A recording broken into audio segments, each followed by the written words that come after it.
When you begin to look at that, you're not allowing yourself to be human, to make mistakes, to fail, so you're presenting yourself, I don't make any mistakes, I know everything, you're going the other way of it. So when you don't own your humility, you'll actually create a lot of, that's when pride comes in. And that's when the fall follows after that. You got to be comfortable being every human trait. Like for example, arrogant, I own arrogance.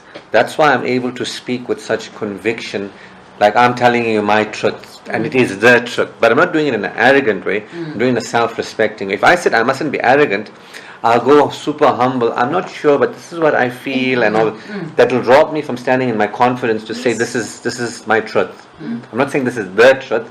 I'm saying this is my truth.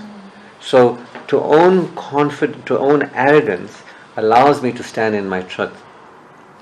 To own being a bully allows me to be confrontational to somebody. If I can't own being a bully, and we'll talk about that shortly, if I can't own being a bully, I'll never be confrontational. I'll avoid confrontation. Avoid.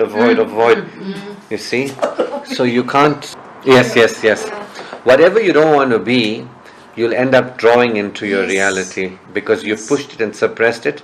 It's energetic, the laws of the universe. When you distort it around an energy, it just comes at you after that. Can you see how it's spirals in our lives? What you don't want to be, you will have coming at you. So you're judging. So, your self responsibility for your failure to own your humility and be okay being a human being, is extremely, that I depend on life, or I depend on God. I cannot depend on me. Nobody can depend on themselves, because nobody call themselves forth. So that it's okay that we depend on life. First you got to put your dependency on life. That which has given me life, it's okay that I depend on it. The natural dependency on God. Then you depend on yourself, and then you depend on others. Usually most people either depend on themselves first, or they depend on others first, or others depend on them. So you got to see where you set. Are you saying that you depend on yourself? Are you saying that others depend on you? Are you saying that you depend on others? Or is it two of the three, or whatever it is? But look at it, because to say that I depend on life to sustain me, I depend on the trees to give me oxygen. See? Without trees, you can't make oxygen. So, to be humble, that I depend on a supportive universe. The universe is supportive, and it's okay that I depend on a supportive universe. I depend on life, or God, or the universe, whatever you want. You depend on it, and it's okay to depend on life itself. From that dependency on your Creator, I just wrote that word as you said it, Creator. You can then depend on yourself, and that's the order. First you depend on God, then you depend on yourself, then you depend on others. That I don't need others, because I have me and I have God.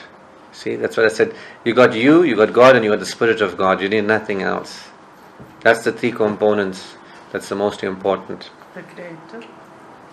You got your personality. That means you got a mind to think. You can decide, you can focus. You got you. That's why it's important that you got your values right. If you don't have your values right, you're making money more important than you, you're making other people's approval more important than you, then you got no you. If you're not there for yourself, big problem. But if you're there for yourself, you can activate the Spirit of God within you. And then when you activate the Spirit of God and you use the vibration, God, through the laws of the universe, shifts reality. So He begins to move things around and shifts things, and miracles happen and all that. Is because you're working with the spiritual vibration. You're working with energy. When you work with energy, God makes things happen. So there's you who decides what you want, you who's focusing on what you want, and then you use the Spirit within you to harmonize with the vibration that you desire, and then you'll hand it over to God to create it as true for you. That's why Jesus would say, thank you God for always being with me. I know you hear it me always. Thank you God for answering this prayer. So he would attune himself vibrationally to the reality that he wanted, and he would hand it over completely to God to create it as true.